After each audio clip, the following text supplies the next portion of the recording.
Hello YouTube and welcome to another incredible edition of Braddock Media's Toy and Collectible Reviews.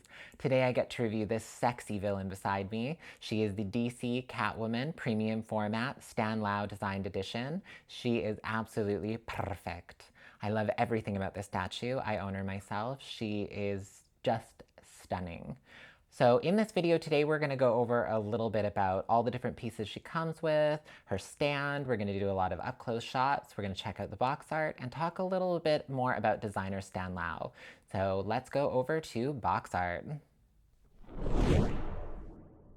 Oh. Okay, so now let's talk about the box art. This gorgeous drawing by Stan Lau covers across the entire three sides of the front face of this box. You have gorgeous Gotham City background. You have a beautiful Catwoman. I really wish that Sideshow had actually mimicked her arm pose a little bit more to the statue than they did on the box. It would have just been the key touch on this. I will get more into that in the breakdown. One weird little thing that I noticed is that they have a pink neon Catwoman, which is a little bit Michelle Pfeiffer. Hell here from Batman Returns. I love the signature claws.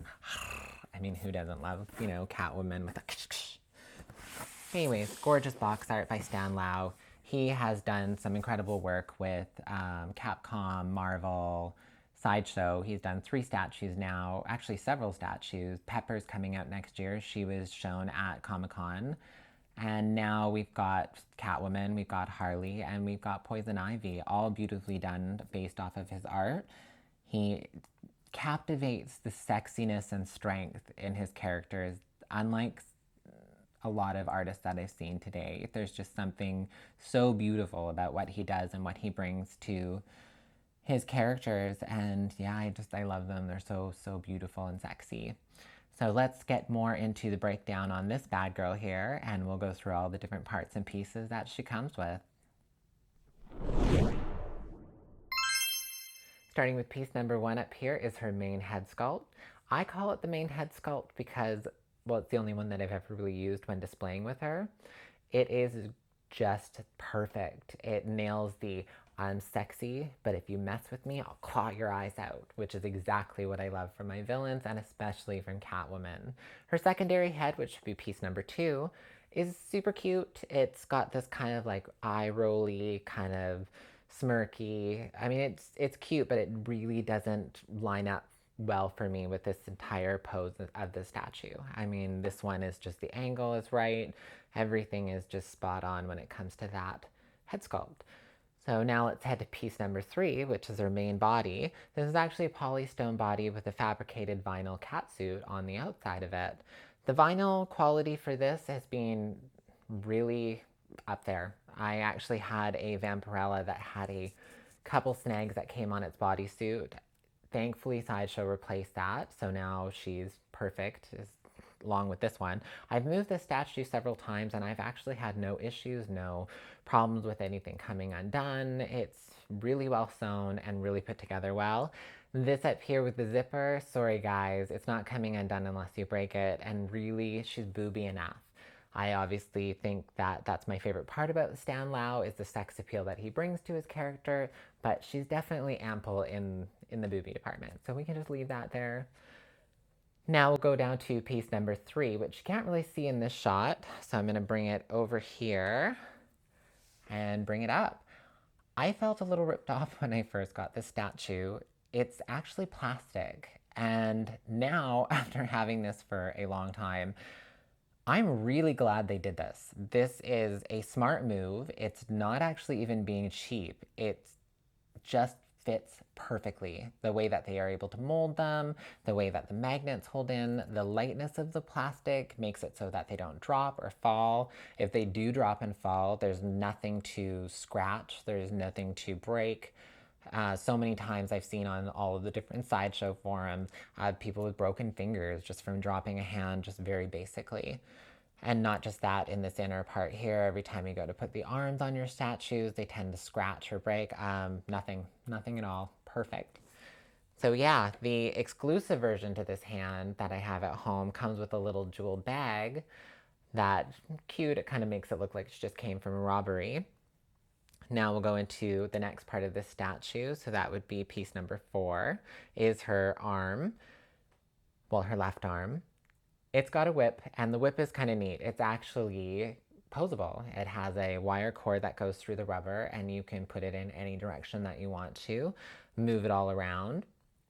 This fourth piece is, I wish they had, this is the only complaint I have about the statue, is that they had moved it back into the action pose in Stan Lau's original artwork. It would have just been the cat's meow. I know, bam, a little bit of pun there, but you know, gotta have one. Anyways, that's the only complaint. I would have liked that a little bit different. Going down now to piece number 5 is Ms. Kitty, her little female companion here. Great detailing on her fur. Her little yellow eyes are just so adorable. You don't have to have this piece on the statue. It comes right out. There's a tiny little hole. You won't even notice it when you got it up on your shelf. Again, plastic, I'm okay with that, especially when it comes to tails and arms and little paw pieces. They get damaged very easily, and this you will have for the entire longevity of your statue. Her boots are plastic as well. They hold into their places really.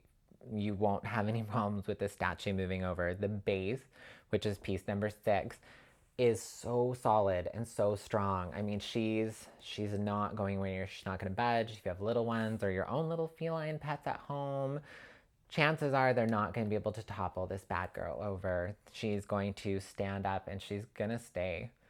That is something that is really great for sideshow statues, because I have had one or two in the past that have had some issues with leaning and falling over. I think my Harley Quinn is starting to tilt her a little bit, but a lot of times you can go into the metal post and fix them yourself with a little bit of bending, but maybe get a professional sculptor to kind of take a look at it first so you don't end up busting your statue, because that would be devastating. All in all, they have done a fantastic job. Now we're going to kind of break down into who did what of the statue and talk about a bit of the sideshow designers themselves.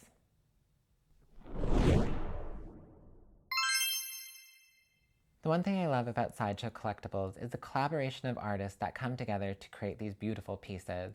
I want to give a little bit of a shout out and thanks to the different artists that came together to make this beautiful piece.